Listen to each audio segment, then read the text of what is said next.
আসসালামু আলাইকুম। আজকে আমি দেখাবো কিভাবে রাঁধুনি রোস্ট মশলা দিয়ে ঘরে খুব সহজেই রোস্ট তৈরি করা যায়।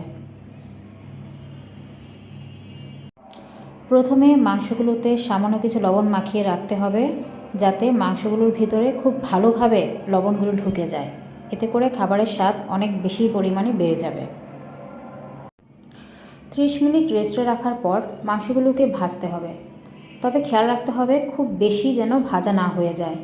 কড়াইয়ে সামান্য তেল নিয়ে মাংসগুলোকে সোনালি করে ভাজতে হবে। বেশি ভাজা হয়ে গেলে তখন রোস্টগুলো খেতে শক্ত লাগবে। আমি যেভাবে দেখাচ্ছি ঠিক সেভাবেই কড়াইয়ে সামান্য পরিমাণ তেল নিয়ে এভাবে উল্টে পাল্টে মাংসগুলোকে হালকা ভাজা দিয়ে দিতে হবে। ভাজা হয়ে গেলে মাংসগুলোকে উঠিয়ে নেবেন।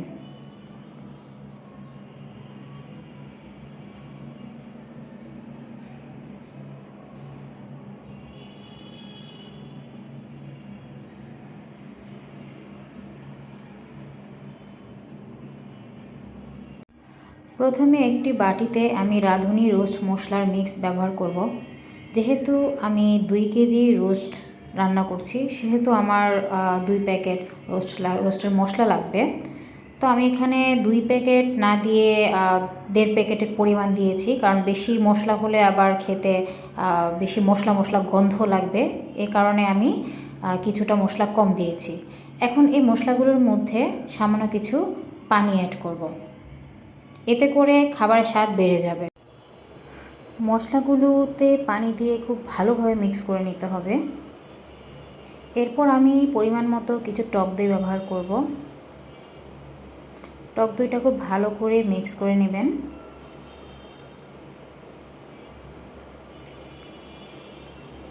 টক দইটা মিক্স করা হয়ে গেলে এতে আমি সামান্য কিছু বাদাম বাটা অ্যাড করব। বাদাম বাটা দিলে হয় কি, রোস্টের টেস্টটা অনেক অনেক বেশি বেড়ে যায়। রোস্ট তৈরি করার জন্য প্রথমে আমি কড়াইয়ে কিছু তেল দেব। এরপর আমি 1 কাপ পরিমাণ পেঁয়াজ কুচি দেব। পেঁয়াজ কুচিগুলোকে খুব ভালোভাবে নেড়ে চেড়ে রান্না করতে হবে। 2 তেজপাতা দিয়ে দেব, সামান্য কিছু লবণ দিয়ে দেব পরিমাণ মতো। এরপর 1 চামচ আদা বাটা ও 1 চামচ রসুন বাটা অ্যাড করব। খুব ভালোভাবে ভেজে নিতে হবে, যাতে করে আদা রসুনের কাঁচা গন্ধটা না থাকে। সামান্য কিছু হলুদের গুঁড়া ও মরিচের গুঁড়া অ্যাড করব, কিন্তু খুব বেশি অ্যাড করব না। এতে করে রোস্টে বেশি বেশি হলুদ মরিচের গন্ধ চলে যাবে। একটু পানি দিয়ে নিলাম, যাতে করে মশলাগুলো পুড়ে না যায়। এরপর আগে থেকে ব্লেন্ড করে রাখা পেঁয়াজ বাটা এখানে অ্যাড করে দেব। এরপর আগে থেকে তৈরি করে রাখা যে রাঁধুনি মশলার মিক্সগুলো আছে সেটা এখানে অ্যাড করে দেব। এরপর অনবরত এভাবে নাড়তে থাকবো। খেয়াল রাখতে হবে যাতে মশলাগুলো পুড়ে না যায়। সামান্য কিছু দুধ অ্যাড করে দিলাম।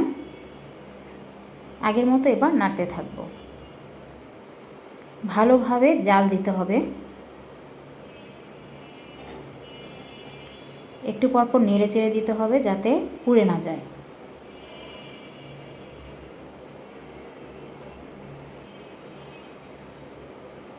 কিছুক্ষণ এভাবে নেড়ে চেড়ে আমি ঢাকনা দিয়ে ঢেকে দেব, যাতে ভালোভাবে মশলাটা রান্না হয়।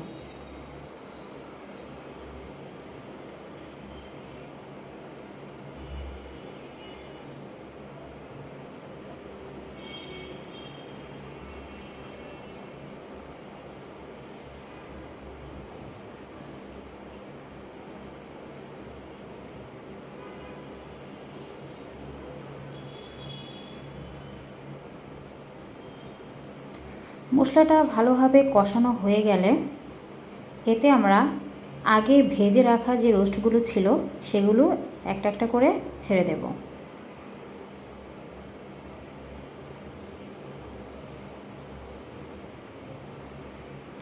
উপরে উপরে মশলাগুলো একটু দিয়ে দেব, যাতে ভেতরে মশলাগুলো খুব ভালোভাবে ঢুকে যায়। রোস্টগুলোকে একটু পরপর এভাবে উল্টে পাল্টে দিতে হবে। সামান্য কিছু কেওড়ার জল অ্যাড করে দিব, এতে করে সুন্দর ঘ্রাণ বের হবে। এরপর রোস্টগুলোকে এভাবে উল্টে পাল্টে নেড়ে চেড়ে রান্না করতে হবে। রোস্টের উপর এরকম তেল ভেসে না ওঠা পর্যন্ত রোস্ট রান্না করতে হবে। এরকম হলেই বোঝা যাবে যে রোস্টগুলো পারফেক্টলি রান্না করা হয়ে গিয়েছে।